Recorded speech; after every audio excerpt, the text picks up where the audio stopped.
La mobilisation de la société civile pour la COP21 a été foisonnante, très diverse, très active, et ce depuis non pas les derniers mois, mais véritablement des années. Je dirais même que depuis mi-2014, ont été lancés un grand nombre d'événements. Alors par exemple, on pense aux marches pour le climat de 2014, qui ont quand même rassemblé 581 personnes dans le monde. Donc il y a une nouvelle marche pour le climat en novembre. Donc ça, c'est un événement citoyen par exemple. Mais il y a aussi un grand nombre de lettres ouvertes, d'appels qui ont été écrits par des collectifs d'ONG et remis à des responsables politiques. C'est une deuxième forme de mobilisation citoyenne. On voit aussi des pétitions en ligne, nombreuses. Je pense notamment à l'ours polaire, mais il y en a d'autres. Il y a aussi des collectifs d'ONG étrangères. À titre d'exemple, les ONG du Sahel se sont réunis pour porter des messages qui leur sont spécifiques. Des universités également se sont mis ensemble pour organiser des événements. Sciences Po, par exemple, a organisé des simulations des négociations climatiques, mais ce ne sont pas les seuls. Paris Sciences et Lettres, l'Université Pierre et Marie Curie, et j'en passe.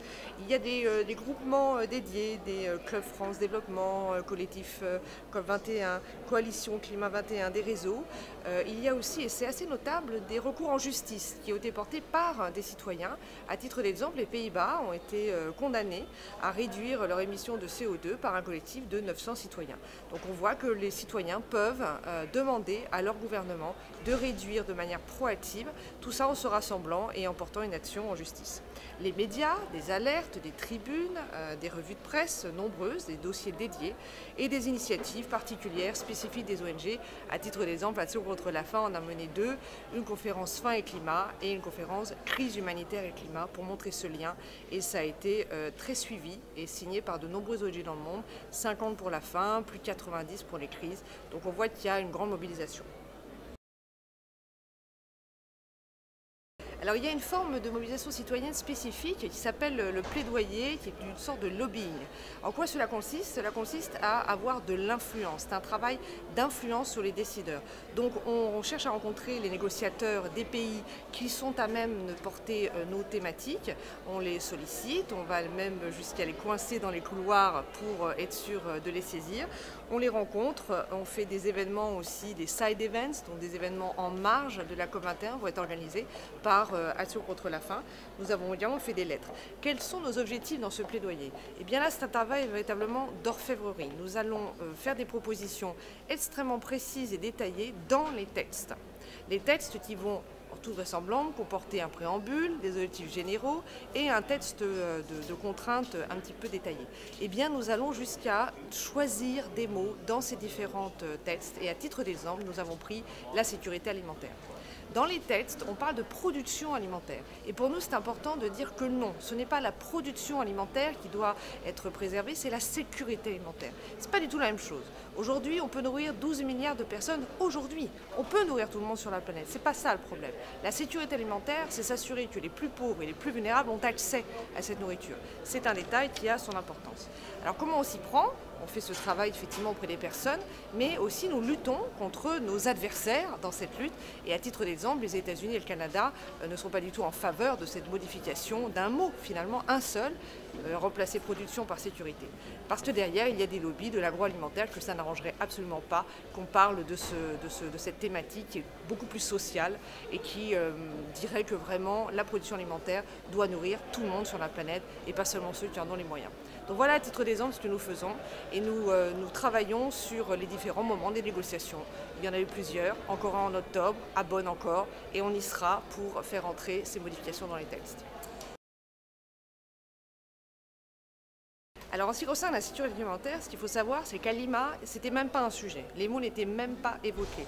Jusqu'à Genève de cette année, les accords de négociations de Genève en février, eh bien c'est pour la première fois que la sécurité alimentaire fait son apparition à 3 endroits du texte. Donc ça, c'est une victoire pour nous.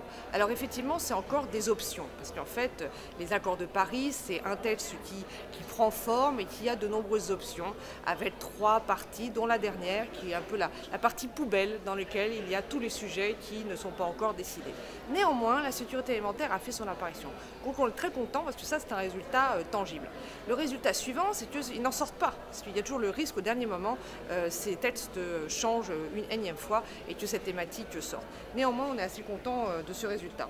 Il faut savoir quand même que la société civile n'a pas de place officielle dans les négociations du climat. On est invité à assister à certaines séances de négociation et encore pas toutes. Donc ça, c'est une large insuffisance parce qu'on ne peut pas exactement savoir ce qui se trame. Et en particulier sur les secteurs des terres, comme on appelle ça, donc en gros c'est l'agriculture et les émissions de CO2 du fait de l'agriculture, eh bien ce sont en général à huis clos et on ne peut pas savoir ce qui s'y dit. Et pourtant c'est très important. En France par exemple, 20% des émissions de CO2 sont liées à l'agriculture. Et on voudrait faire la promotion de l'agroécologie qui est beaucoup plus respectueuse de l'environnement. Alors pour la suite, après, on sera très vigilant sur le texte, mais il y aura la suite. Et la suite, c'est quoi? C'est le suivi de ces engagements qui, on espère, contraignants. Et on va devoir suivre chacun des pays, parce que c'est très bien de signer un papier, il va falloir ensuite mettre en œuvre des actions. Dernier message que j'aimerais dire, c'est que le président de la COP 21, Laurent Fabius, lors d'une conférence que nous avions co-organisée avec le ministère des Affaires étrangères, a dit quelque chose d'important. Si nous ne signons pas cette année quelque chose de contraignant, l'année prochaine, ce n'est pas du tout le même accord qu'il faudra signer. Ce sera un accord encore plus contraignant. C'est une course contre la montre. Chaque année que l'on perd va demander l'année d'après des efforts encore plus grands. Et ça, au moins, le président de la COP 21 en a pris conscience. C'est quand même une bonne nouvelle que l'un des décideurs politiques soit comme ça. On espère que la Chine, les États-Unis, le Canada, la Nouvelle-Zélande et tant d'autres puissants décideurs politiques puissent en prendre le même chemin. Et je l'espère. Merci.